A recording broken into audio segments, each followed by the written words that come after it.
12-year-old Adrian Martinez smiled as he pedaled his bike through his dusty neighborhood in Socorro, Texas, on a hot September day in 2005. School was scheduled to open for the fall the next morning, but Adrian was free as a bird today as he cruised the streets of this small city on the Mexican border. If Adrian was being honest, he was pretty excited to start 8th grade. He was a good student with lots of friends, and he loved playing sports after school. Besides, much as he loved summer vacation, the long, hot days could actually get pretty boring. Adrian was already thinking about what he was going to wear for the first day of school. As Adrian rounded the corner onto a street, he waved to a group of boys playing basketball in their driveway, and he also stopped to pet a neighbor's dog. Adrian had always lived in Socorro, Texas, and he felt like he knew almost everybody there. This truly was his home.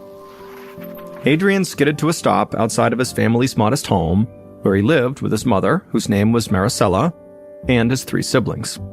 Adrian was the oldest boy, and his father was not in the picture, so he and his mother were very, very close. And in a way, Adrian sort of felt like he was the man of the house. Adrian knew that his mother was having a really hard time right now. She didn't have a job, and so supporting him and his siblings was really hard. But at least she didn't have to worry about Adrian. He did his best to make sure of that. Adrian laid his bike down in the front yard and ran to the house, taking the steps to the front door 2 at a time. The next morning, Adrian woke up full of excitement and rushed to the bathroom. He'd woken up early to make sure he could claim the shower before his siblings could come out and create a bathroom traffic jam. But when he was toweling off, Adrian began to notice this weird burning sensation in his right leg. As he looked at his leg more closely, he realized the pain was coming from the pink birthmark that ran from his ankle all the way up to his hip. Adrian had always had this mark, but it had never hurt before, so he just kind of shrugged it off and wrapped the towel around his waist and then wandered out to the kitchen to tell his mother. But when his mother kneeled down and gently pressed her palm against her son's leg, she quickly pulled her hand away and looked up at Adrian with concern. His leg felt weirdly hot, as though only this part of his body was running a fever. Adrian's mother stood up and told her son they would get his leg checked out after school. For now, she just rushed him to his room to go change. He'd be late to class if he didn't hurry. That day, after school, Adrian sat on the edge of a doctor's exam table, swinging his legs back and forth. He felt the cold metal of the stethoscope on his chest as his pediatrician, Dr. Andrews, listened to his heart. Adrian shifted in his seat as Dr. Andrews wrapped an itchy cuff around his upper arm to take his blood pressure. Maricela gave her son a sharp look and reminded him to sit still. Then Dr. Andrews told Adrian to lay back on the table and roll up his right pant leg. The physician gently touched the birthmark, and immediately Adrian squirmed. It didn't exactly hurt when the doctor touched him, but it was uncomfortable.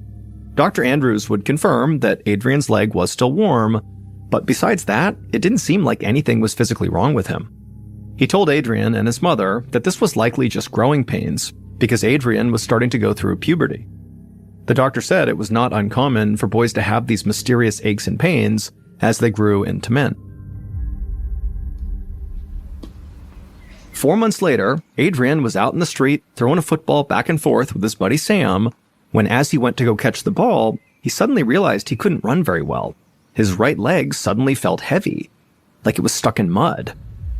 Adrian had been playing football with his friends every Saturday since seeing Dr. Andrews, and up until today, everything with his right leg had been totally fine. His birthmark on his leg still did burn a bit, but it wasn't too bad. So Adrian told Sam that he had to go home now because of his leg, but he'd see them next weekend. Then he slowly made the short walk down the street back to his house. And once he got home, he went up to his room and he took off his pants, and when he looked in the mirror, he was totally startled at what he saw. His right leg looked significantly bigger than his left leg. For a second, Adrian was terrified, but then he remembered that his doctor, Dr. Andrews, a few months earlier had said this was no big deal and he had nothing to worry about. And so despite what he was seeing in the mirror, Adrian told himself he was just fine, and then he walked away from the mirror, trying hard to forget what he had just seen. A few weeks later, in February of 2006, Adrian hopped on his bike and began riding to school like he did most mornings. But this time, something just felt wrong. As Adrian pedaled down the street, he felt his right leg bump up against the frame of the bike. He also realized that his jeans on his right leg felt unbelievably tight. Adrian slowed to a stop and looked down at his legs. And immediately he could tell through his jeans that his right leg had ballooned in size overnight. He'd never seen it this swollen. But again, Adrian told himself that his doctor said it was fine, so he pushed the thought away and tried to pedal his bike again. But now it was impossible because of how swollen his leg was. Every time he tried to turn the pedal, his right leg really pushed hard against the frame, and it really hurt. Adrian didn't know what to do, but he knew he couldn't go to school like this. So he stepped off his bike, turned around, and began pushing it along next to him towards his house. And as he walked home, the pain in his right leg was so extreme, he had to fight hard to keep tears back. A couple of weeks later, Adrian sat next to his mother in the doctor's office with his right leg extended out in front of him. It was now so big, it was hard for Adrian to even bend his knee. They were waiting for his latest round of test results. Socorro, Texas was a small city that didn't have that many doctors, but Adrian felt like he'd seen every one of them in the last few weeks. They'd run every test they could think of. Adrian had multiple x-rays, MRIs, and CAT scans done. The doctors hadn't told Adrian or Maricela what exactly they were looking for, but so far, they hadn't found anything. Adrian hoped this new doctor would have some sort of answer for him. All he wanted was for his leg to go back to normal so he could play football again and ride his bike again. Just then, Adrian heard the door handle rattle, and Adrian's latest doctor walked into the room carrying several pieces of paper. The doctor looked down at the papers, then spoke to Adrian and his mother. On the positive side, the doctor said that Adrian did not have heart disease, kidney failure, or a host of other very serious conditions. But the doctor said he had to admit that he didn't know why Adrian's leg was swollen, and so he didn't know how to make it stop. So the doctor ultimately advised Adrian and his mother to just kind of leave the leg alone and let it heal on its own. Adrian couldn't believe what he was hearing. He had been watching his leg grow bigger and bigger for almost 6 months, making it nearly impossible for him to do more and more everyday things. Why couldn't the doctors figure out what was wrong? A few months later, Adrian was sitting in class when the bell sounded to signal the end of the period. Students sprang out of their seats, rushing out of the classroom, but Adrian just sat there and waited for the crowd to thin. Then, when they were all gone, he braced his hands on the desk and pushed himself up to stand with a grunt. As soon as he began to walk, he felt a shooting pain in his right ankle, and he nearly fell over into a table. It had been months since Adrian had seen that doctor that said, just wait this out, but clearly his leg was not getting better. It was just getting worse. By the spring of 2006, his right leg was nearly double the size of his left leg. It looked like the leg belonged to a totally different body. Adrian had started wearing these really baggy jeans in an attempt to hide his right leg, but all his classmates knew, and they were not shy about teasing him. As Adrian limped out of the classroom, he felt the students in the hallway shift their gaze to his leg. Some pointed at him and whispered or giggled as Adrian's cheeks burned red, but right now, Adrian's biggest problem was not embarrassment. It was the pain in his ankle. The sheer weight of his right leg was now so enormous, it felt like his foot was going to collapse with every step. Adrian gritted his teeth and kept his head down as he walked past all the students who were laughing at him, and he made his way to the nurse's office. Once he was there, he asked to make a phone call, and when he called his mother, he did his best to keep his voice steady as he told her she needed to come pick him up right now.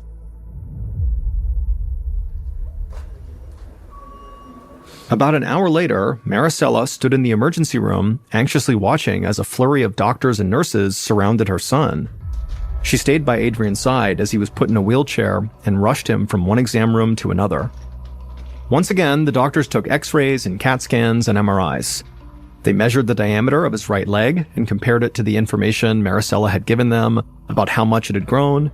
They listened intently as Adrian explained all of his symptoms. Maricela thought this actually seemed different from all their other doctors' visits. Like finally now, these doctors were taking Adrian's issues really seriously. Maricela hoped this was the turning point that Adrian had been waiting for, and that the medical team would finally be able to figure out what this was and then help her son. After spending much of the day at the hospital, Maricela brought the car around to the front entrance to pick up her son.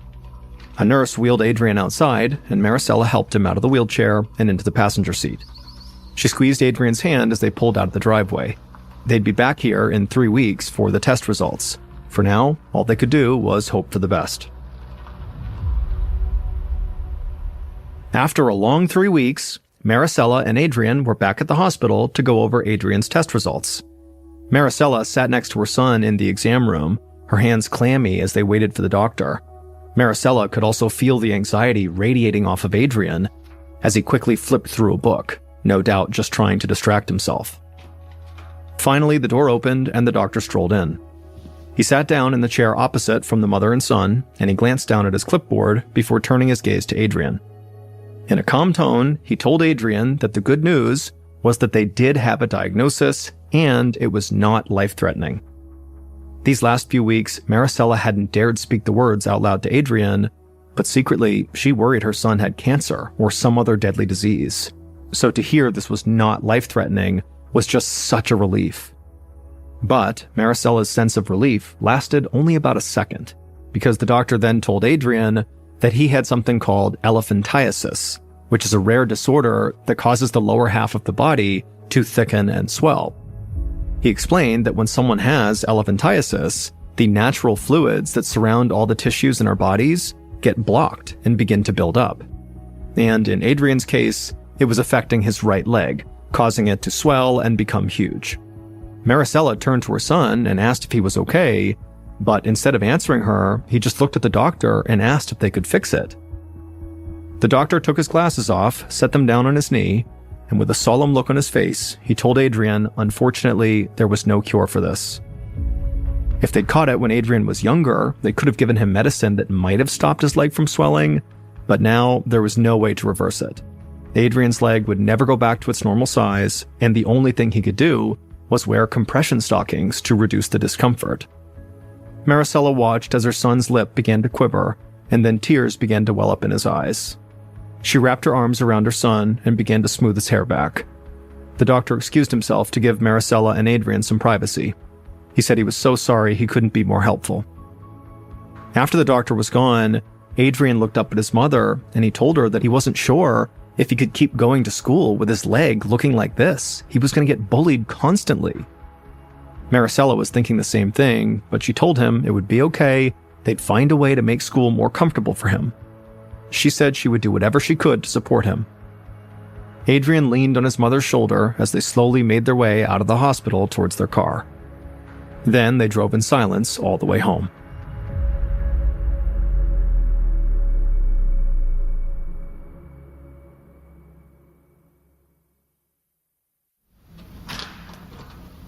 Three years later, Adrian slowly limped into class, mouthing the word "sorry" to his teacher, Mr. Perez. Adrian was used to arriving late for pretty much everything by now thanks to his leg, which only continued to grow. Now, as a junior in high school, his leg was nearly triple the diameter of a normal man's thigh, and it weighed about 150 pounds all by itself. Adrian's leg was so big, he couldn't even fit it in a normal wheelchair anymore. Teachers let Adrian leave his class 10 minutes early to give him extra time, but he was still almost always late to his next class. Some teachers got annoyed, but Mr. Perez didn't mind. Adrian hobbled to the back of the class, wincing as he took his seat. He was still a good student, making great grades and participating in class, but that was partly because, by this point, schoolwork was pretty much the only thing Adrian could do. He couldn't play sports, and he didn't hang out with his friends anymore, and he barely left the house except to go to class. And now, Adrian had yet another problem. Seemingly overnight, a swath of itchy pimples had sprung up on his leg. And so he wriggled in his seat, trying to find a more comfortable position, when suddenly he felt something burst on his right leg. Adrian looked down in horror as he saw a wet stain begin to seep through the fabric of his jeans. And then an awful smell wafted up to his nose. One of Adrian's new pimples had burst, and it smelled disgusting like rotten eggs, but even worse. Adrian carefully glanced around the classroom, seeing if anybody else had noticed yet. Mr. Perez stood up in front, writing math equations on the whiteboard. Most of the other kids were copying down notes, but the students right in front of Adrian, so near the back of the classroom, they began swiveling their heads around to face Adrian while wrinkling their noses. As the smell fanned out towards the front of the room, more and more students began to notice. They started looking around, pinching their noses with their fingers, and muttering about not being able to breathe. Adrian stared down at his desk, unbelievably mortified, not daring to make eye contact with anyone. Every time Adrian thought he could not be more humiliated by his leg, there was always a new low, and this was it.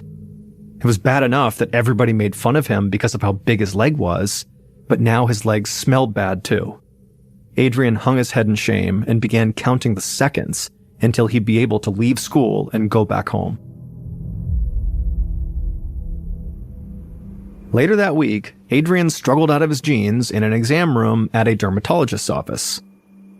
As he did, Adrian scrunched up his nose in disgust because, without his pants sort of masking the smell, the odor from his right leg now overpowered the room. Adrian wrapped a disposable gown around his waist and then sat down in the exam chair.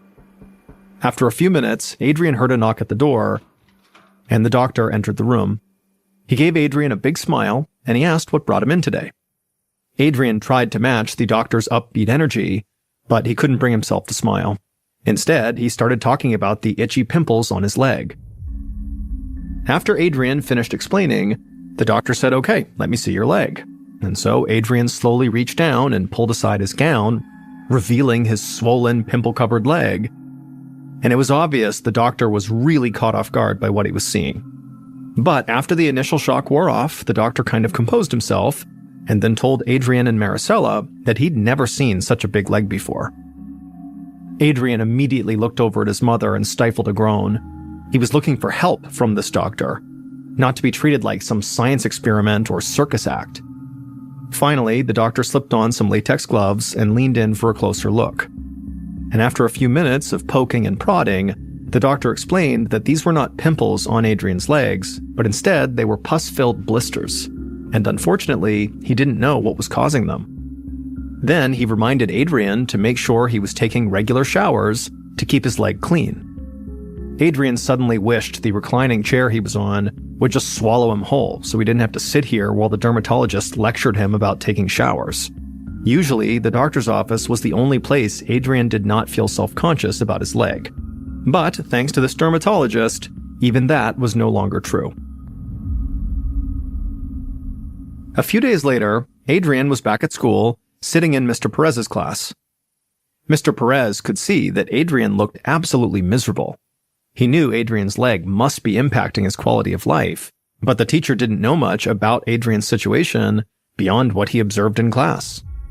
The teacher wasn't one to get involved in his students' personal lives, but something in Mr. Perez told him this was an unusual situation where maybe he could make a difference. So instead of letting Adrian leave his class early like usual, Mr. Perez actually asked him to stick around after the bell rang. And then once the bell rang and the other students had left the room, Mr. Perez made his way to the back of the class, where Adrian was sitting nervously waiting for him. Mr. Perez quickly reassured Adrian that he was not in trouble. He explained that he noticed Adrian looked really upset and wanted to make sure he was okay. For a few moments, Adrian sat in silence, looking down at the desk, and when he looked up, Mr. Perez could see his eyes were full of emotion. Before long, Adrian told Mr. Perez the whole terrible story of how his leg had grown more and more deformed for years, and no doctor seemed able to do anything to help. It was like Adrian had been waiting for someone to ask him what was wrong, and now the floodgates were open. Later that week, Mr. Perez sat next to Adrian in the school library, scouring the internet for information on elephantiasis. Adrian had explained his diagnosis and how there was no cure, but Mr. Perez figured there had to be something they could do. The pair had been meeting in the library during their lunch periods to use the school computers to see if maybe the doctors had missed something. As Mr. Perez read through another medical article, Adrian, who was right next to him, began laughing at a video of a dog riding a skateboard. Ever since they'd started coming to the library, Adrian had seemed happier. Mr. Perez suspected that Adrian hadn't had a friend for a long time. Mr. Perez turned back to his computer, where he had a tab open to elephantiasis symptoms. He read through the list in a hushed voice, verifying each one with Adrian, and as Mr. Perez read on, they realized something strange. Adrian had some of the symptoms of elephantiasis, but other symptoms, such as persistent coughing and chills, were way off. And so a strange thought crossed Mr. Perez's mind. Maybe Adrian did not have elephantiasis. Maybe he had something else entirely. Later that night, Mr. Perez was home working at his desktop computer. He couldn't stop thinking about the discovery he and Adrian had made at lunch. So he created a new document in Microsoft Word and started typing out all the other types of diseases that could cause a person's leg to swell up as much as Adrian's had. One by one, he compared the list of symptoms for each disease to the symptoms Adrian experienced. And when they didn't match up, Mr. Perez would cross the potential diagnosis off his list and keep on going. After several hours, Mr. Perez was bleary-eyed but determined, and his list was shrinking. He took a sip of coffee, and then he clicked on a disease that he had never heard of before. As he read through the symptoms, his heart began to race. He couldn't believe it. This condition sounded like a perfect fit to what was going on with Adrian. Now he just needed to find an expert that could help. The reality was, Socorro, Texas was a small community without many medical resources. So Mr. Perez knew they would not be able to get Adrian the specialized care he needed here. So Mr. Perez searched the web for experts in this disease he had identified all over the country. And after digging through hospital directories and online forums, he came across a doctor in New York who might be able to help. 2 weeks later, Dr. Robert Rosen sat down in his oversized desk chair after a long day of surgeries and patient consultations in his busy New York office.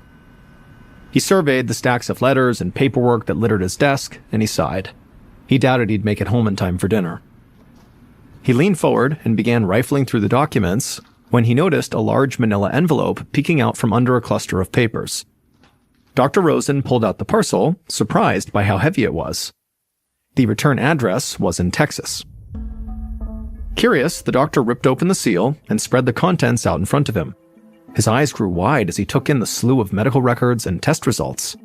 Then he saw the photograph of Adrian Martinez and nearly fell out of his chair. In his 30 years as an endovascular surgeon, Dr. Rosen had only seen a handful of cases like this one, and none were this severe. The photo showed Adrian sitting on a couch with his right leg extended. The boy's leg took up practically the entire sofa. It was full of folds and crevices and absolutely massive. There was a letter from Adrian's mother explaining that her son desperately needed help.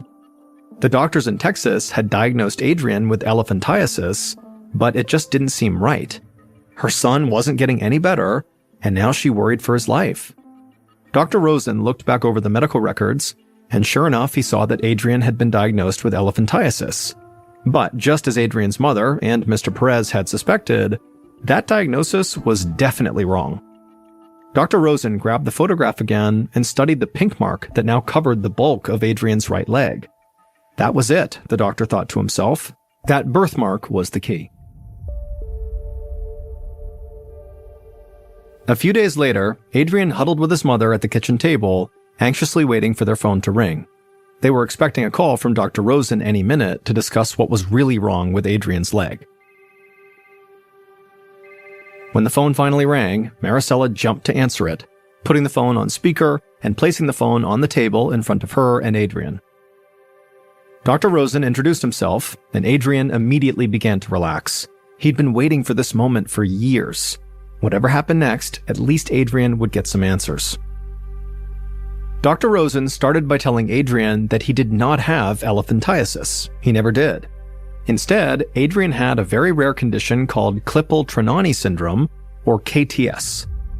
The same disease Mr. Perez had suspected from his internet research.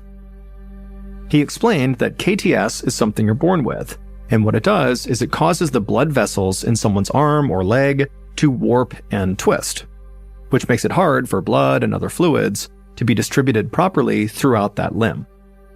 In Adrian's case, the blood and fluid had pooled in his right leg, causing intense swelling. And it started happening when he hit puberty because sometimes hormonal changes act as the trigger for KTS. Dr. Rosen said that KTS can be hard to diagnose because it is so uncommon, affecting just 1 out of every 100,000 people. But there's usually a telltale sign that's visible from birth, a pinkish-purple birthmark on one leg, just like the one Adrian had.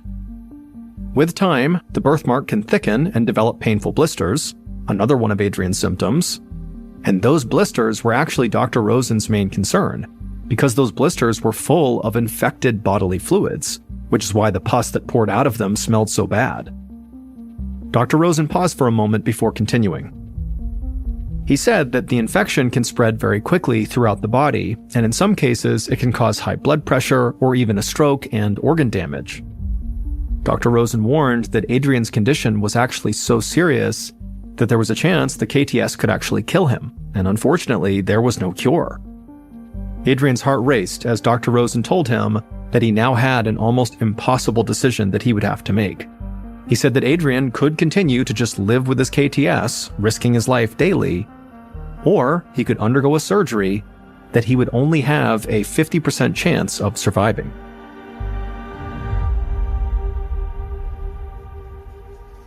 In October of 2009, Adrian was wheeled into surgery. Adrian had weighed the pros and cons out, and as terrifying as it was, he knew his only chance at a happy, normal life was to risk the operation, which was a very complicated leg amputation. The procedure took 12 hours, but Adrian did survive, and the surgery was a success. Once Adrian recovered, he returned to school in a wheelchair. He was 150 pounds lighter, and it felt like he was floating through the halls. He finished out his junior year with straight A's and spent the summer adjusting to his new life. And without his leg holding him back, Adrian blossomed in other ways too. He grew more confident, and he rebuilt the social life that he'd lost. And Adrian was so grateful to the adults who didn't give up on him. And he and Mr. Perez stayed really good friends. He went on to attend the University of Texas at El Paso, and in 2019, he graduated with 2 degrees in computer science and business.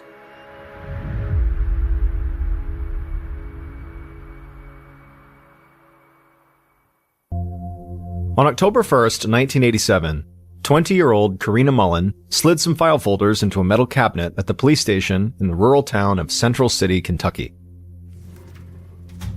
Karina glanced at her watch. It was the end of her workday, but she wanted to finish this filing before she left. She had only been working at the police station as an office assistant since she moved to Central City from her family farm about 6 weeks earlier. But in that short time, members of the small local police force had embraced her as one of their own, and she'd quickly become part of Central City's law enforcement family. Karina finished up her filing and took a few minutes to say goodbye to the officers on duty. It was Thursday, and she had off the next few days, so she told everyone to have a great weekend and said she'd see them soon. After that, she went outside to her car and drove through town towards the apartment she shared with her 2-year-old daughter and another young single mother who she'd quickly become friends with. Central City was only about 10 minutes from the farm Karina had grown up on, but to her, it felt like kind of a different world. Shops lined the main street, there were a few bars and restaurants in town, and it wasn't too far of a drive to a much bigger city with a thriving nightlife. Karina turned off the main street onto a side road, drove a little further, and then parked in front of her 2-bedroom apartment, which was one of several apartments in a small but crowded complex. Just 6 weeks ago, when she had moved here, this apartment felt like her first real taste of freedom.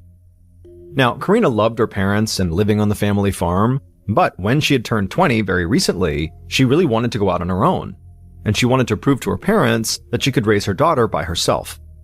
But things had not quite turned out like she'd hoped.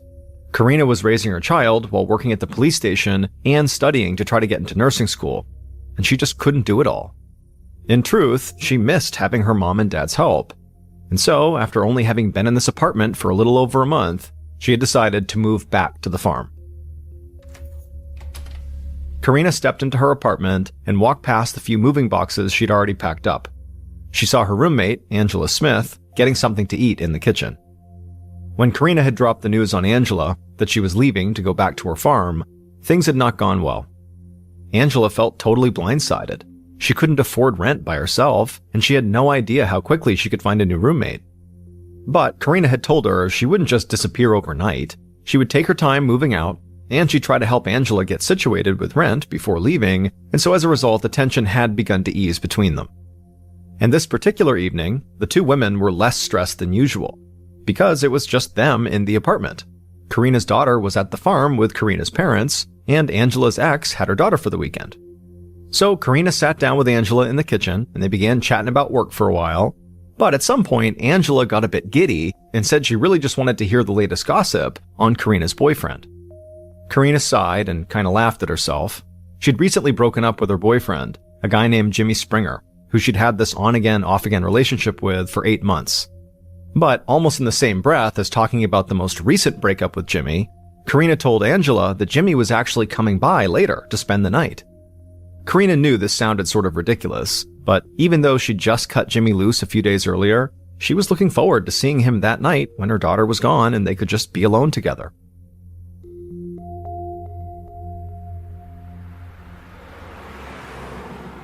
At 9 a.m. the following morning, October 2nd, a city worker was driving to a job not far from the center of town when he noticed something that seemed totally out of place. Behind the parking garage used by the Central City Street Department, he saw an old 1977 Chevrolet car. This didn't make much sense because people from town normally never parked over here, and he knew this car didn't belong to anyone who worked for the street department. The worker parked his truck and hopped out. He wanted to make sure there wasn't someone in the car who might need help or something. He walked towards the car, and at first he didn't see anybody inside. But when he was just a few feet away, he got a good look at the trunk. And without thinking, the worker turned around, ran to the nearest open shop, asked to use the phone, and called 911.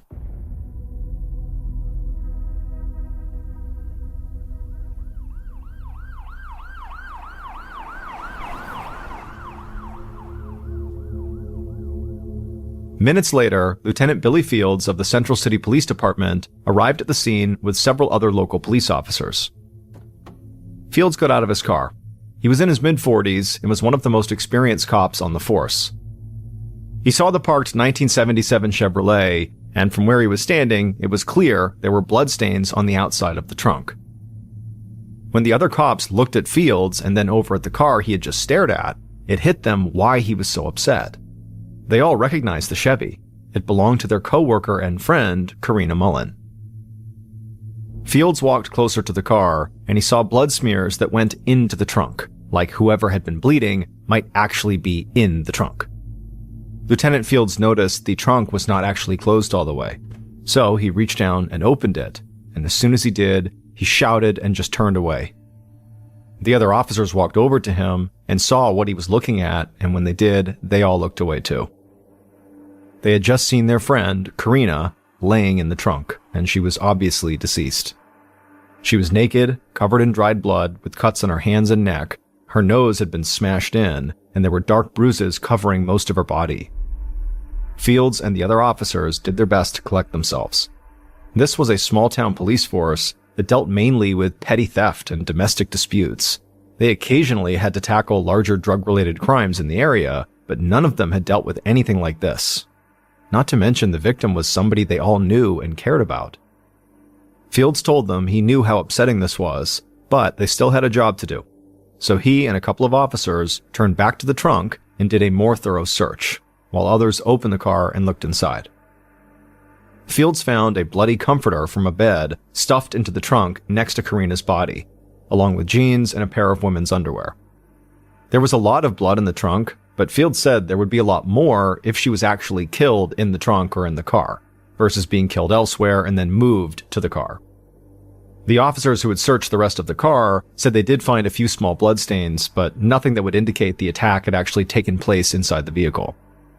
So as a result, Lieutenant Fields and the others began to think that Karina must have been murdered somewhere else and then thrown into her trunk and dumped here. The bloody comforter could have been used to carry her from the murder scene to the car, and it only made sense that that comforter would have come from a bedroom.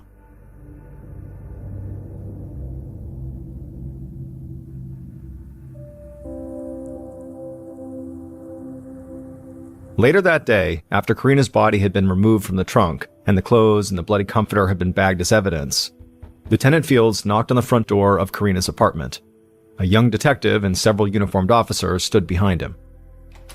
Karina's roommate, Angela, opened the door.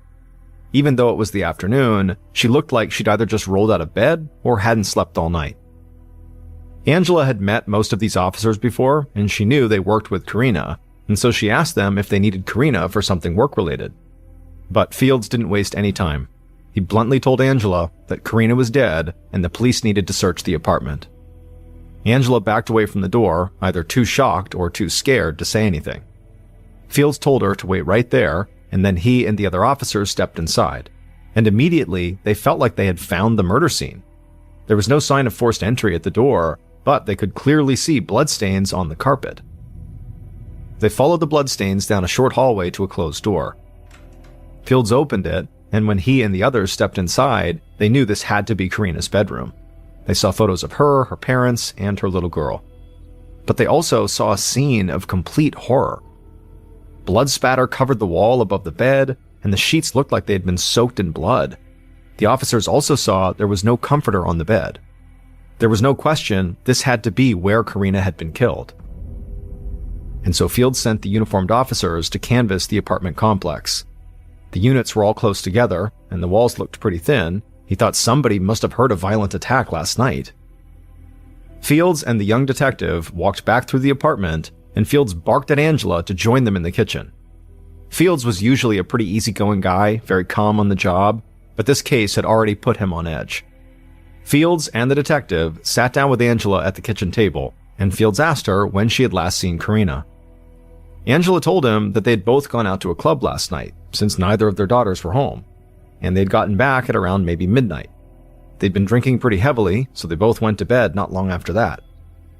Fields snapped right back. He didn't care how much she'd been drinking. This was a small apartment, and the two bedrooms shared a wall.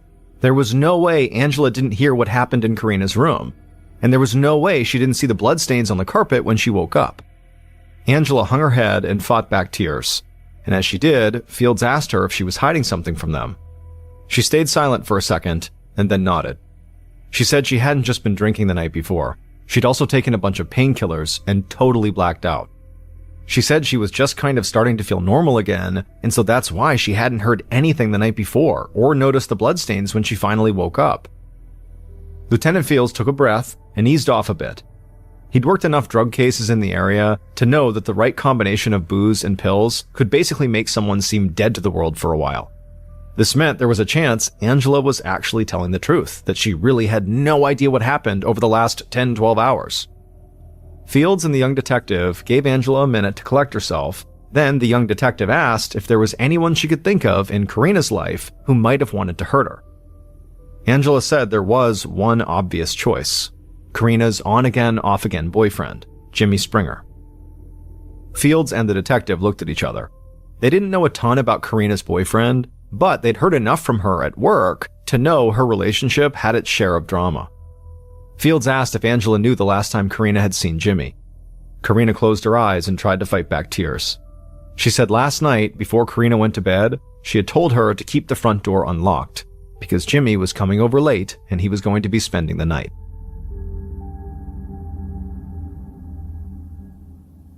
After leaving the apartment, Lieutenant Fields caught up with the uniformed officers who'd canvassed the area, and they told him that nobody had heard anything strange last night. This made no sense. The complex was small and the walls looked thin. How had nobody heard anything? Fields said he would try to figure that out later. He told the young detective to go track Jimmy down and call him in for an interview. In the meantime, Fields would have to drive out to Karina's family farm. News of a violent crime like this in such a small town would spread fast, and he did not want Karina's parents to find out that their daughter had been murdered from the TV.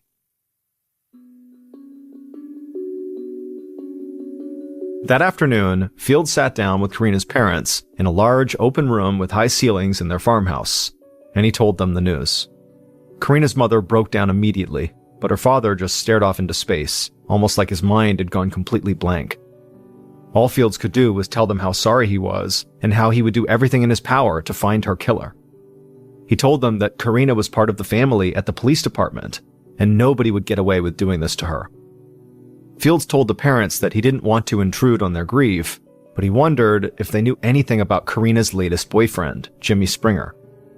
Karina's mom forced herself to stop crying for a second, and she got an angry look on her face. She said Jimmy was no good for her little girl. He was jealous all the time and he had a bad temper. Karina's dad quickly added that this was not just typical jealous boyfriend stuff that might be expected from a young man. He told Lieutenant Fields that a few weeks earlier, Karina had come to the farmhouse and her face was all red. When he asked her what had happened, she told him that Jimmy had grabbed her, dragged her into the bathroom, and rubbed off all of her makeup with a washcloth because he didn't like her wearing makeup when she was out. Fields assured the parents that the police were already working to bring Jimmy in for questioning. He said he would update them about the case as quickly and as often as he could. He told them again how sorry he was, then said goodbye and walked back outside to his car. On the night of October 2nd, so a little over 12 hours after Karina's body had been found, Lieutenant Fields sat with the Central City Chief of Police and the county sheriff in an interview room at the sheriff's department. Fields had been right, and the story of Karina's murder had already made the nightly news in cities all over the area. This was by far the biggest crime to have hit Central City in recent memory. So the chief and the sheriff wanted to make sure they handled everything by the book and that they could control the story in the media as much as possible. Just then, a deputy led Jimmy Springer into the room. Jimmy was 19 years old, tall and skinny, and he wore jeans and a t-shirt. He currently lived a little less than 2 hours away in Nashville, Tennessee, but police had found him staying with a friend in Central City. Jimmy sat down, and right away the sheriff asked him if he knew why he was there. Jimmy had already heard about Karina, so he responded by saying he had nothing to do with her death. The police chief asked Jimmy where he'd been the night before, and Jimmy said he'd gone to a local bar with a couple of friends just to have a few beers. Afterward, he swung by Karina's apartment, but when he knocked on the door, nobody answered, so he headed to his friend's house and crashed there for the night. The chief didn't hold back.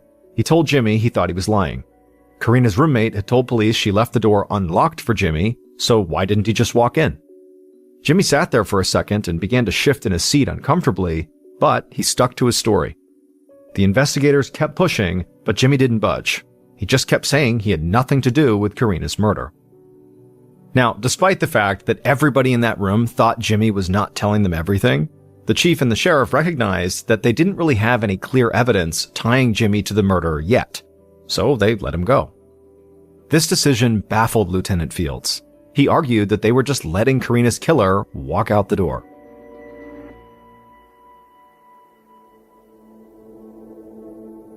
On October 5th, 3 days after Karina's body was found, Fields sat at his desk reading over the medical examiner's autopsy report. The report did not surprise Fields, based on what he already knew about the case. Karina had been cut several times with a blade and had been beaten badly with a blunt object. She'd also been raped before she was killed. The medical examiner believed that this had all taken place the night before Karina's body had been found in the trunk of her car. Lieutenant Fields believed this autopsy report made Jimmy look even more guilty. The violence inflicted on Karina showed the kind of rage that police often saw in cases involving jealous boyfriends and husbands. But Fields had been told he couldn't go after Jimmy yet, so he had to be patient. The comforter, clothing, and other pieces of evidence found in the trunk of Karina's car and at her apartment had already been sent off to the state crime lab for testing. And Fields knew that those test results might help police close the case whenever they came in. While Fields read over the autopsy report again, an officer approached his desk and told him he'd just come across something important that had somehow gone overlooked. On the day before Karina's murder, a young man had called into the station saying he witnessed someone threatening Karina with a gun. And this alleged gunman was somebody the police in town knew all too well. His name was Jeffrey Lee Boyd, and he was the biggest drug dealer in Central City. The fact that this had gone overlooked didn't actually come as a shock or anything to Fields.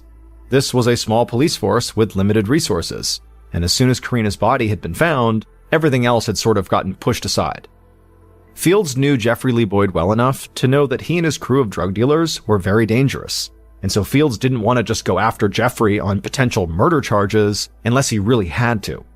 So he asked this officer to go find the witness and tell them to come down to the station. A little later that day, Fields met with this witness.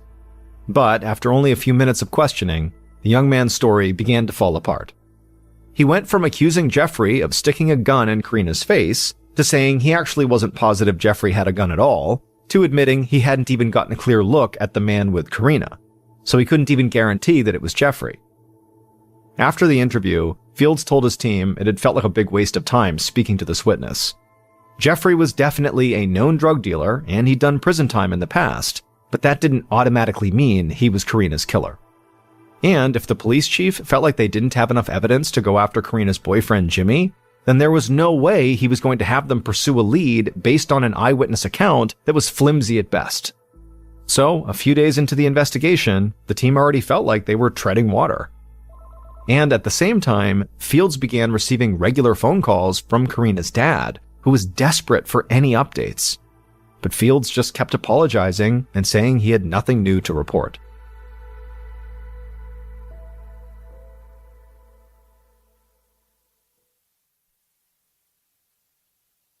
On October 28th, so almost a month after Karina's murder, the police chief called Lieutenant Fields into his office and told him he had some big news.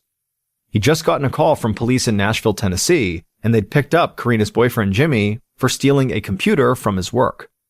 They were currently holding him on grand larceny charges, but Jimmy had been talking a lot about the murder in Central City, and so they wanted the chief to know. And now the chief and the sheriff were going to Nashville to question Jimmy again. Fields felt a rush of excitement. He said he knew they didn't have any test results from the lab yet, but he was sure Jimmy was their guy.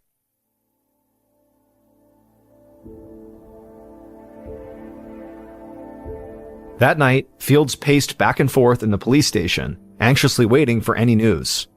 Most of the other officers waited with him. There was the sense that the chief's trip to Nashville was going to help bring this case to a close and finally get justice for their friend Karina. Finally, late that night, Fields' phone rang. He grabbed it and he heard the chief's voice on the other end. And the chief said Fields was not going to believe what had just gone down in Nashville. Jimmy had not confessed to the murder, but he had admitted to going into Karina's apartment that night. Fields knew this was a huge deal. It meant Jimmy had flat out lied to the police the first time he spoke to them. But the chief said there was something way bigger than that. Jimmy said he had gone to Karina's bedroom and seen blood, but instead of calling the police, he had driven around town looking for Karina himself, and when he didn't find her, he just went to his friend's house and fell asleep. This had to be one of the most unbelievable, ridiculous alibis the chief or Fields had ever heard in their law enforcement careers. And so a few minutes later, when Fields hung up the phone, he felt this huge sense of relief. The chief and the sheriff were ready to put together a case against Jimmy, because they too now believed he was the killer.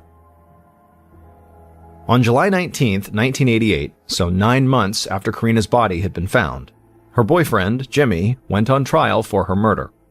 Some officers who worked in the state crime lab felt like this case had actually been rushed to trial, because when the lab had finally tested evidence from the case, the results had not tied Jimmy directly to the murder scene. So the case against Jimmy was based entirely on circumstantial evidence. But Fields and other members of the Central City Police believed their case against Jimmy was still strong, and they expected a conviction. After a couple of days, the trial ended, and the jury deliberated for only an hour. Fields sat in the courtroom feeling a rush of anticipation as the jury foreman read the verdict, and Fields heard the words, "Not guilty." Fields felt like he had just gotten the wind completely knocked out of him. He'd spent a huge part of almost a year doing everything he could to ensure that Jimmy would go to prison for killing Karina. Now, any hope of that was gone. The police officers filed out of the courtroom feeling utterly defeated and like they had failed their friend and her family. And with 9 months of work basically erased, they had no idea where to restart the investigation. During the weeks following Jimmy's trial, Lieutenant Fields felt like he was scrambling. But he and his team did decide to revisit the possibility that the killer could be Jeffrey Lee Boyd, that drug dealer who may or may not have threatened Karina with a gun. And this time, when they looked into it, they discovered something new about Jeffrey. He was close friends, and maybe even lovers, with Karina's roommate, Angela. The team immediately went back to their early notes from the case, and they quickly found something else they had missed. The medical examiner's toxicology report made it clear that no alcohol or drugs were present in Karina's body when she was killed. But Angela had told Fields and the other detective that she and Karina had been drinking heavily the night of the murder. Fields said he was frustrated with himself. These oversights could be chalked up to a small team handling a case that might be too big for them, but he apologized for what he saw as a massive misstep on his part. Still, they now had a clear connection between the drug dealer, Jeffrey, and the victim, and they now believed the victim's roommate had lied to them. So, in August of 1988, 10 months after the murder, Fields brought in Angela for another interview. But all she could say was that, maybe she'd been wrong. Maybe she only thought Karina was drinking a bunch when they went out, because she herself had been really drunk and on painkillers. Following his talk with Angela, Lieutenant Fields tracked down 25-year-old Jeffrey at his house, and he happened to be there with an 18-year-old drug dealer named Kramer, who cops believed worked for Jeffrey. The two dealers made an odd-looking pair. Jeffrey was this tall, massive guy who had no problem physically intimidating people, while Kramer was skinny and barely stood 5 feet tall. Fields talked to them for a while at the house, but when he got back to the station, he told the chief that both young men had barely said a thing. This seemed par for the course, though, because Jeffrey, who had been questioned many times in the past by police, sorta knew to keep his mouth shut. Even though Jeffrey had started to seem like a strong suspect on the surface, as the investigation went on, Fields was not able to produce enough evidence to convince anyone that they had a case against Jeffrey. And once Jeffrey fell off the radar, the investigation began to dry up.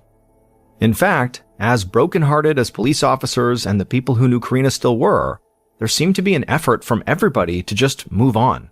Like the only way for the town to heal was to put this horrific murder case behind them, despite it being unsolved. And so as months and then years went by, there were only two men who seemed to still be actively looking for Karina's murderer. That was her father and Lieutenant Fields. Sometimes, Fields would even pick up Karina's dad at the farm, and they would just drive around together, looking for any potential clue that they might have missed. But those clues never surfaced, and the years kept passing by. Eventually, Lieutenant Fields retired from the force, and then once Fields was gone, Karina's dad convinced the state police to pick up the investigation. And they tried for a time to solve the murder, but eventually, they also let the case go. Finally, after over a decade of searching, Karina's mom convinced her husband that he needed to drop the case too. They could not spend the rest of their lives hunting for a killer that nobody could find. That is not what Karina would have wanted for them.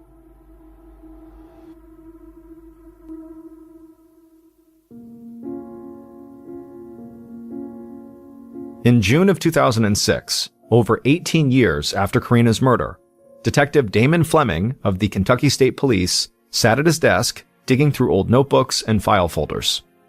The state police had recently made an effort to revitalize cold cases, and Detective Fleming had been assigned to Karina's murder investigation.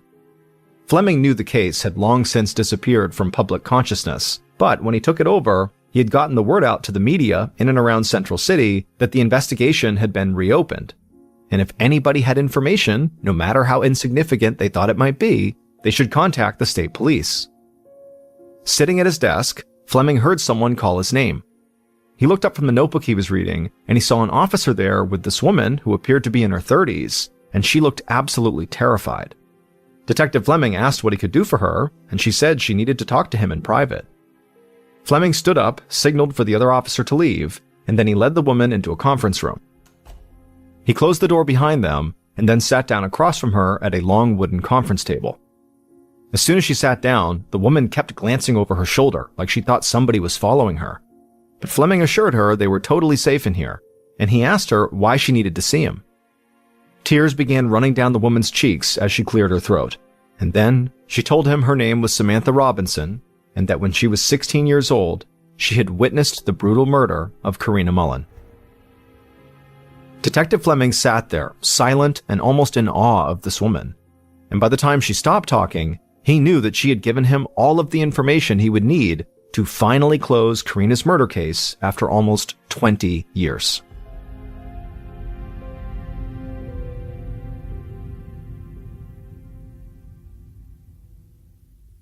Based on Samantha's story and evidence and interviews from multiple investigations conducted over 18 years, this is what police believe happened to Karina on the night of October 1st, 1987.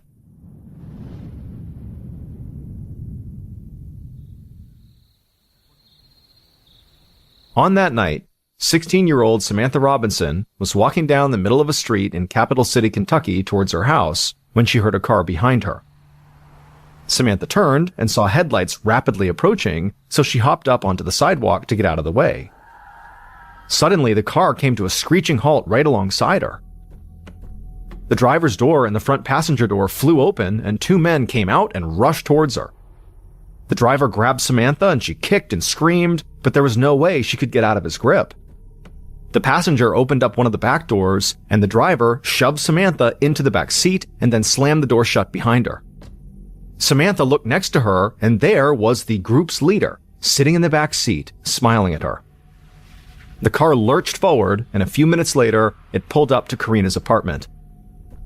The back door of the car opened, and the driver and passenger grabbed Samantha and pulled her out of the car and up towards the apartment, while their leader followed behind, holding a metal club in one of their hands.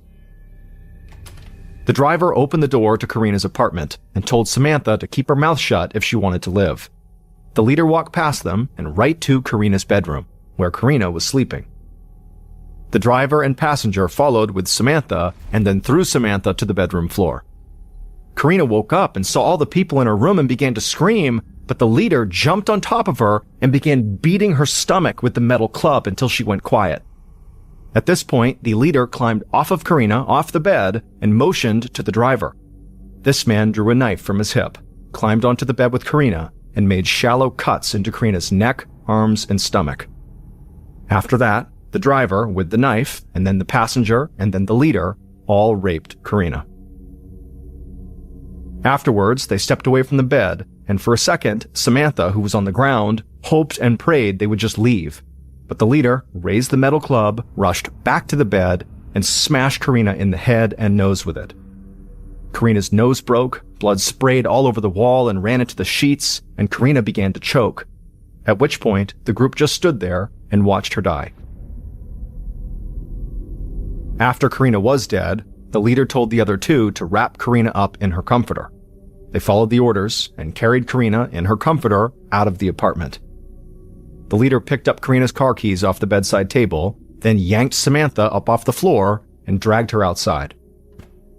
The leader opened up the trunk of Karina's '77 Chevrolet that was parked out front and told the others to dump Karina inside of it. Then the leader handed the car keys to Samantha and told her if she drove them to the parking garage near the center of town, they might let her live. Shaking and terrified, Samantha did as she was told. She climbed into the driver's seat with the killers and drove them to a spot behind the parking garage in town and parked the car. And then in a flash, this teenage girl killed the engine, took the keys out of the ignition, leapt out of the car, and threw the keys as far away as she could. By the time the killers knew what had happened, Samantha was already running through the shadows and making her way home. The leader sat in the car for a second and just started laughing. They said there was no way this little girl would ever rat them out. She would spend the rest of her life in constant fear that if she did, they would find her and kill her. And so all three of the killers got out of Karina's car and walked through town, covered in blood. The driver and the passenger went their own way, and the leader walked home, showered, and went to bed. The following morning, the killer's leader got dressed, grabbed their badge and gun, and headed to their place of work, the police station. The drug dealer, Jeffrey Lee Boyd, and his 18-year-old friend Kramer helped carry out Karina's murder. But their leader, the one who was in charge of the murder, also happened to become the lead investigator on Karina's murder, Lieutenant Billy Fields.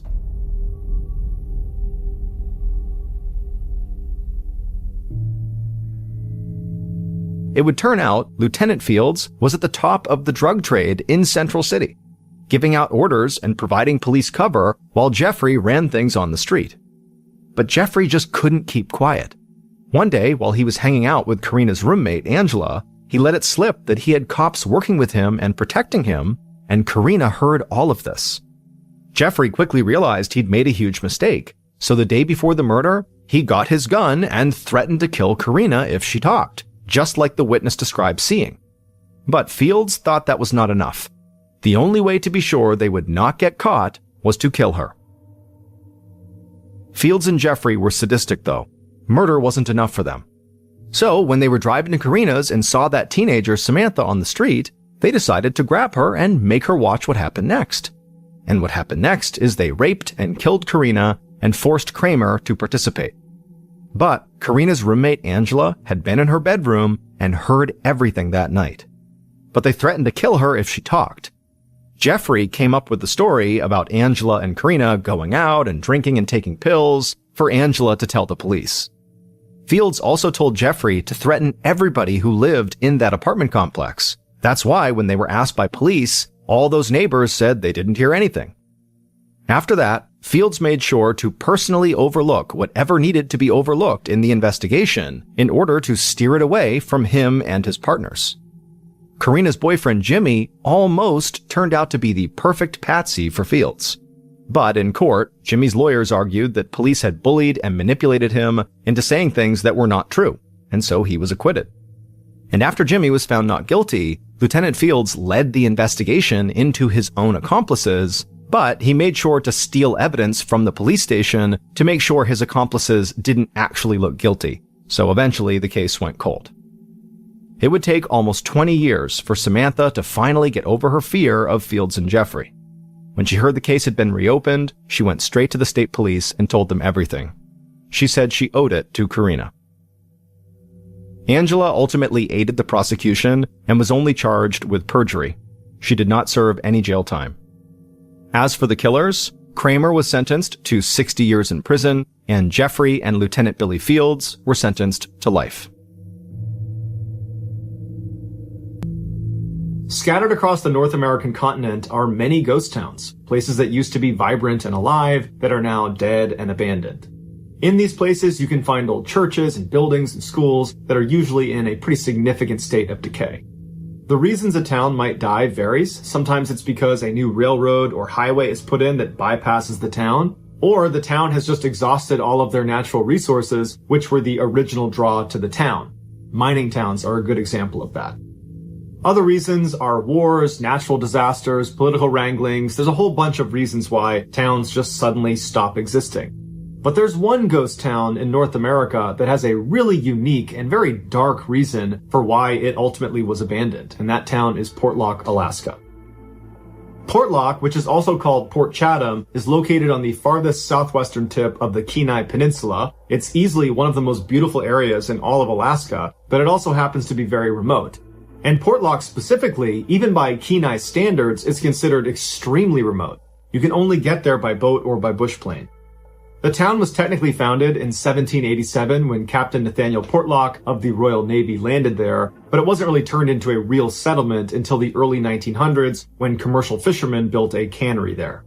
By 1921, the town's fishing economy was doing so well that the US government believed they would be the next major commercial fishing hub, and so they actually established a post office there. Everything seemed to be going great for Portlock until the 1930s when rumors began seeping out along the Kenai Peninsula that there was something wrong with Portlock.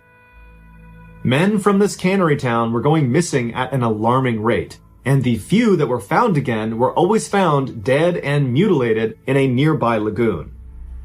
Initially, the townspeople believed these were bear attacks, but the natives of the Kenai Peninsula that found out about what was happening in Portlock, they stopped by and they said, those are not bear attacks. Those are almost certainly attacks by a creature we call the Nantina, which means half man, half beast. And they are tall, two-legged, hairy creatures that live in the forest right near you.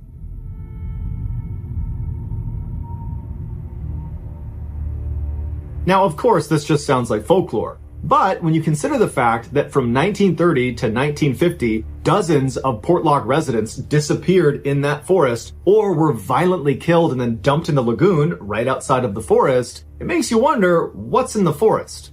But since none of the people who went missing were ever found alive again, there was never any good description of what it was that was causing them to disappear in the first place. Well, with the exception of one case. In 1943, John Meyer, who was a resident of Portlock, was at his campsite and he was crouched down when he felt something leap onto his back and start pummeling his head and hitting him on the side, and he kind of went into the fetal position. And then at some point, his dog started barking and caused whatever was on his back to get scared and run off. And so John, who's been badly beaten, rolls over and he looks towards the tree line and he sees this enormous, tall, hairy man running into the woods. And so John gets up and he stumbles his way into town to try to get help. And he's able to tell someone what happened to him before he ultimately succumbs to his injuries and dies. After the John Meyer incident, another group of Portlock men were up in the forest doing some hunting when they discovered these enormous 18-inch long tracks. And they followed them to a clearing where it looked like there was this epic death struggle, that clearly two huge animals had gotten into a struggle here. There's blood everywhere. There's pieces of what looked like a bear or maybe a moose. And then these tracks continued out of this clearing and went right up the mountain. And the men did not dare follow those tracks to see whatever it was that emerged victorious in this clearing. Even the Alaskan newspapers began speculating that something was off about Portlock. This was more than just some crime being committed, that there's something happening there that we can't understand.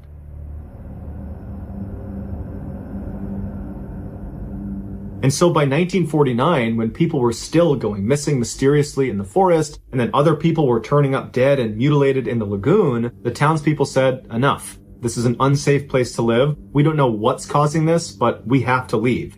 And then practically overnight, the town evacuated, leaving behind most of their possessions. The only person that stayed a little bit longer was the postmaster, because he had to wait for the post office to be shut down. And he said it was horrifying that he would see things walking in the trees, and he would hear these horrible sounds, and so he was eager to get out of there. And so in early 1950, he was allowed to go, and then that was it. The population of Portlock went down to 0. After they left, none of the people from Portlock or any of their family members ever went back to Portlock. So the only people that have really ever gone back to Portlock are people that unfortunately wound up there, like in the 1970s when some fishermen got caught in a storm, and so they sought refuge in Portlock. But after setting up their camp, they saw something huge walk past them in the tree line, and it apparently was so terrifying that they literally packed up their camp, went back in their boat, and then went back out into the storm to avoid whatever it was they saw. Besides the fishermen, the only people that have gone to Portlock are people that want to come face to face with whatever it is that drove the people out of that town. But to put in perspective how few people do that, there's almost no modern photographs or videos of Portlock. But there is one very eerie modern photograph of this building that's right in the heart of Portlock. It's one of the very few buildings that didn't collapse, and it's located right next to the forest where many of the men who went missing were last seen. And it's also not far from the lagoon where many of the dead men and dead people that were taken were found. And even if you don't believe there's some Nantina running around the forests of Portlock, you have to understand that something was killing and taking these people, and to date, we still have no idea what it was.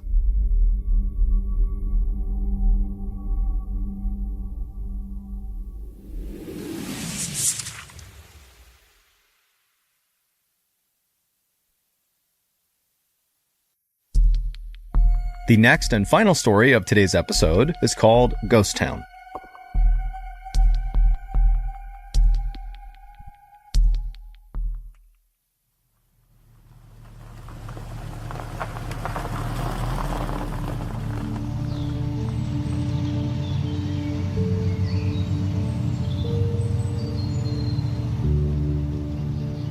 It was a bright summer day in 1906, and Dr. William C. Clark and his wife Harriet were driving slowly through a beautiful part of northwestern Connecticut called Litchfield County. Litchfield is a rural, very hilly area with lots of winding country roads, and the Clarks were there to try to scout out an area to build their second home.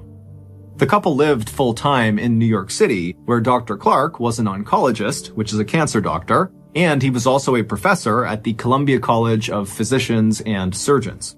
And while the Clarks' lives were very exciting and fulfilling in the city, they were also very hectic and chaotic. And so the reason they had settled on Litchfield as the place to look for a location for their second home is because it was the total opposite of the city.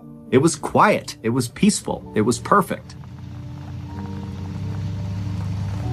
And so as this couple from New York City drove along these winding backcountry roads, they eventually reached this beautiful covered wooden bridge, and after they drove across it, they got this view up onto this mountainside off to their right, and high up on this mountain was this huge, shaded, beautiful forest. And they saw there was a road that appeared to kind of spider off and go into these woods. Now, the couple had no idea what was up there, but it was just so beautiful and they were immediately so drawn to it that they decided they would go check it out and see if maybe there was a spot for their second home in these woods. And so Dr. Clark took the car and he went up this access road, and very quickly as they began climbing up this hillside, the road became very bumpy and overgrown. It was pretty obvious that not many cars were driving into these woods, and so before they even reached the tree line, Dr. Clark had to pull the car over and park it on the side of the road, and then he and Harriet got out, and then on foot, they continued up towards the forest. And once the couple actually entered the forest, immediately the sunlight faded because the canopy over their heads was so thick, and the air became cool and refreshing. And after walking for only a couple of minutes, the forest, which at first seemed very still and quiet, suddenly became alive. They could hear birds chirping and animals running around and insects buzzing. And then up ahead, they saw there was this field off to the side of the road that was full of all these wild apple trees growing in all different directions. And as they got closer, they saw there was just a deer right in the middle of the apple trees eating apples directly off the branches. And then, just past all these apple trees, the couple began passing these huge, beautiful patches of roses and lilacs and bright yellow bitter tansy flowers that lined the road. And then before long, the couple was stepping over these babbling brooks, and off in the distance, they could hear the sound of running water like fresh spring water coming down off the mountain. And then, as the sun did begin to poke through the canopy above them, it almost looked like the forest was sparkling, literally. This forest was sitting on a hillside, and the hillside, which was made up of rock, had mica inside of it. And mica is a kind of mineral that when sunlight hits it, it almost looks like it's shimmering. And of course, there were the owls. As Dr. Clark and his wife walked farther and farther into this beautiful forest, they heard more and more owls hooting off in the distance. And to the Clarks, this made the forest feel enchanted. It was like the owls were personally greeting them. By the time the couple had turned around and begun heading back to their car, they had already made up their mind that they were going to build their second home in that forest.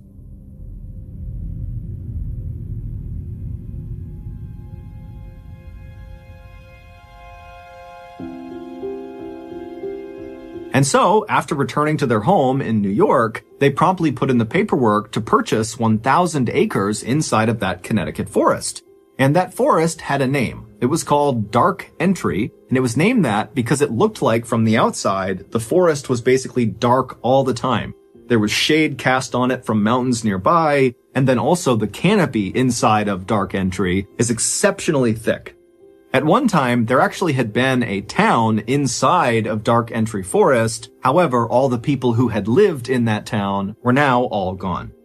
The only remnants of this town were a couple of crumbling stone walls and a couple of home foundations that were scattered about the Dark Entry forest floor. The Clarks had seen some of these ruins as they walked along this overgrown path through the forest, but they weren't concerned. Instead, they felt like these ruins actually added some charm to the forest. After the land purchase was finalized, Dr. Clark began looking for local builders in Connecticut who could help him build this second home inside of Dark Entry Forest. But no matter how much money he offered these local Connecticut builders, they all said no. Now, none of them gave a straight answer to Dr. Clark about why they were turning him down, so Dr. Clark just kind of assumed that, hey, this project is not huge, it's just one house, and the forest is pretty isolated and hard to get to, and so he thought, probably these builders think it's not worth the effort. But Dr. Clark was not discouraged. He decided he would just build the house himself. After all, he was a very handy, competent guy who had grown up on a farm in New Jersey, and so he knew how to build things. And so, for the next several months, Dr. Clark would travel from New York City to Dark Entry Forest every weekend, and he would build this home. First, he cut down this massive swath of hemlock trees on this one flat patch of his land, and then with all this lumber he had cut down, he built his rustic 2-story cabin on this flat part of his land. And then nearby on this hilltop, there was a freshwater spring at the top, and so he laid piping from the spring into his cabin so they could have fresh water. And then at the bottom of this nearby hill was this brook, and Dr. Clark loved just standing and watching this brook because inside of it were all these trout that would dart all around. And so Dr. Clark built a swimming pool with beautiful mossy embankments right up against this brook so he could sit there and watch the fish. By Thanksgiving of that year, the cabin was done, and so Dr. Clark and his wife Harriet, they stayed at the cabin to celebrate the holiday. And as they were sitting in their swimming pool watching the trout and listening to the owls hoot off in the distance, they both agreed that this second home was like their little piece of heaven. So every summer from there on out, and every major holiday that they could manage it, the Clarks would travel to their home in Dark Entry Forest, and they would swim and hike and relax, and they'd watch the leaves on the mountainside turn from green to bright yellows and oranges and reds. It was perfect. That is, until 1918. That summer, the couple was in their second home in the forest when Dr. Clark was suddenly called back to New York to attend to a medical emergency. Harriet was very upset at the prospect of suddenly being left alone in this cabin in the middle of the forest by herself for who knows how many days. And so when she dropped her husband off at the nearby train platform, she made him promise that he would come back soon, and he said he would. And then Dr. Clark got on the train, it took off, and Harriet just stood there with her arms crossed, watching it as it chugged along off into the distance. From his comfortable seat on that train, Dr. Clark had no idea that his wife was about to endure a nightmare while he was gone.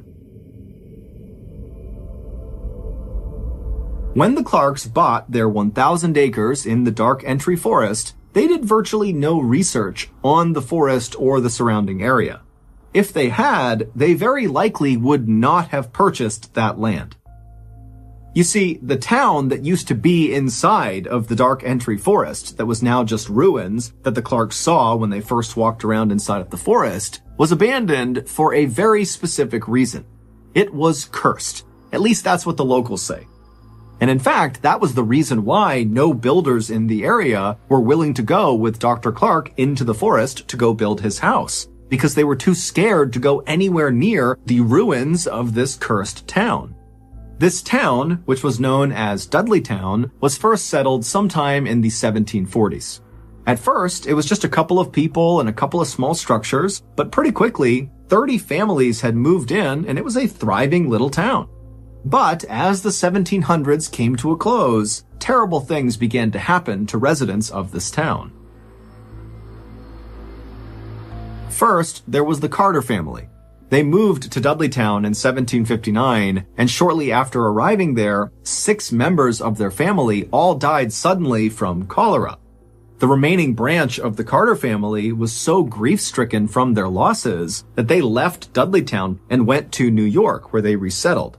But almost immediately after getting set up there, Native Americans raided their property and massacred them, and the 3 people that survived this massacre were 3 of the kids, and they were all kidnapped and taken away. In 1792, a Dudley resident named Hollister died suddenly. Now, we don't know if he fell off a roof or if he was murdered, no one really knows, but what we can agree on is that his untimely death happened in the home of a man named Tanner. And Tanner, following Hollister's death, suddenly just began obsessively talking about these strange creatures he was seeing out in the woods at night, kind of roaming around the Dark Entry Forest. And he talked about it all the time and nobody listened to him. And eventually, Tanner went insane and his daughter had to care for him for the rest of his life.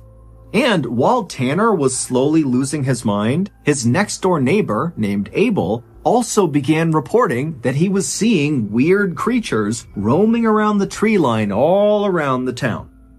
And as Abel continued to report seeing these strange creatures lurking in the shadows, he too slowly went mad and had to be cared for until his death. In the early 1800s, a famous Revolutionary War hero, General Herman Swift, who lived in Dudleytown, lost his mind shortly after his wife was struck by lightning. And then, in 1813, an unknown epidemic rolled through Dudleytown and killed many of its residents. After that, more and more residents of Dudleytown either died suddenly or died mysteriously, and also more and more residents began coming forward with stories about having seen these strange, shadowy creatures moving around the tree line at night.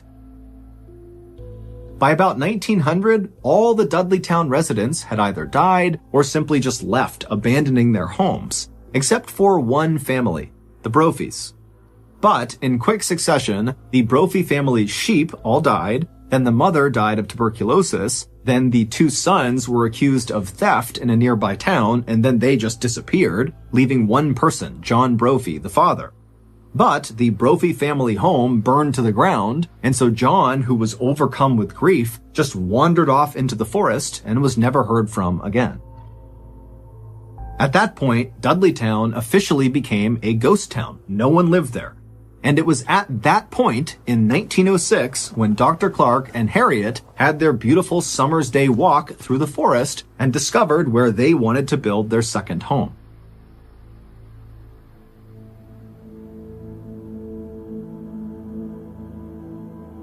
So, fast forward back to 1918, and Dr. Clark, he's on his medical emergency leave to New York. It winds up being very quick. He's back on a train within 36 hours, and he pulls into the station right near Dark Entry Forest, and he's expecting to see Harriet waiting on the platform for him.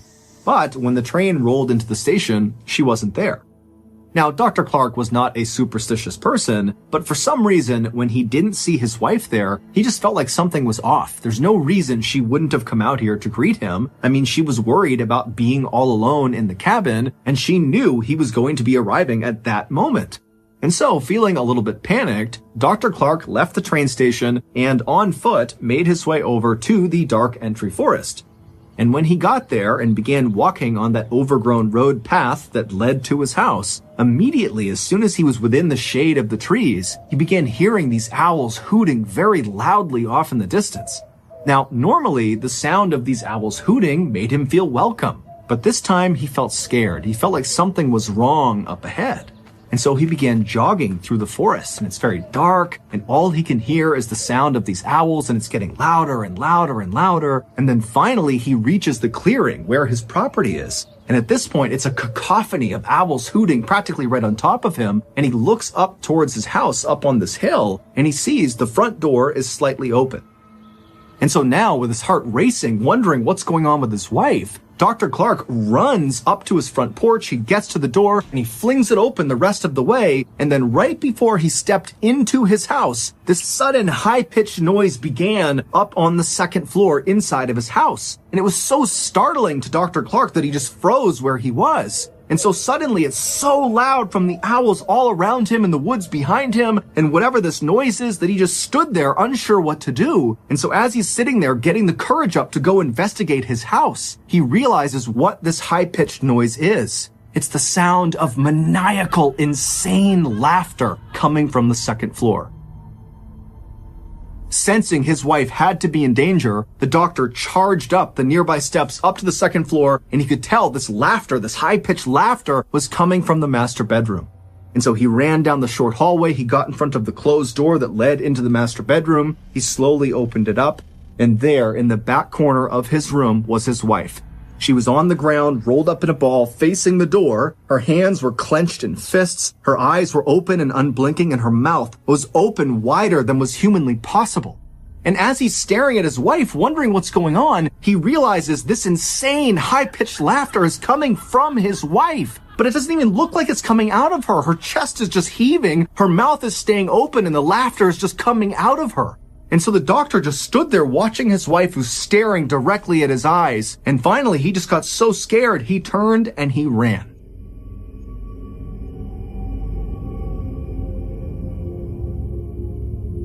During Dr. Clark's 36 hours he was away in New York, something happened to his wife. We don't know what it was, but it caused her to lose her mind.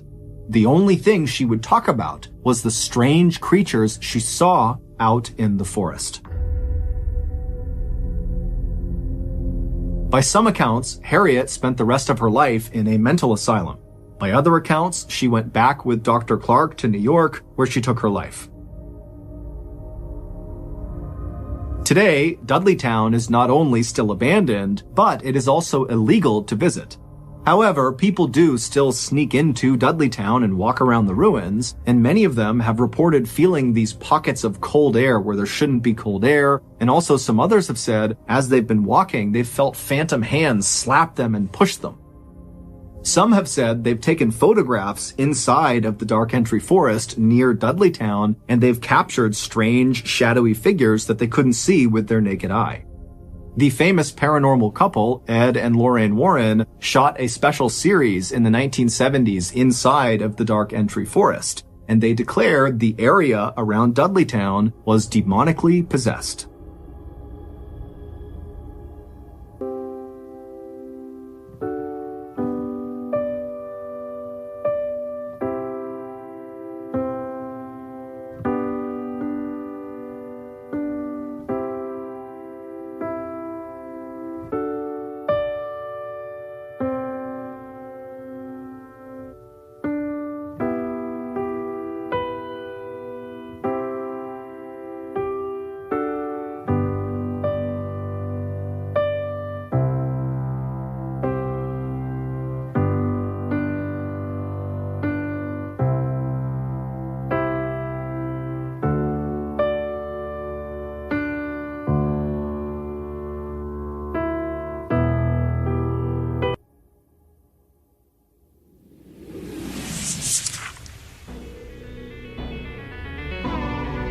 Thank you for listening to the Mrballen podcast. If you enjoyed today's stories and you're looking for more bone-chilling content, be sure to check out all of our studio's podcasts, not just this one, but also Mrballen's Medical Mysteries, Bedtime Stories, Wartime Stories, and Runful.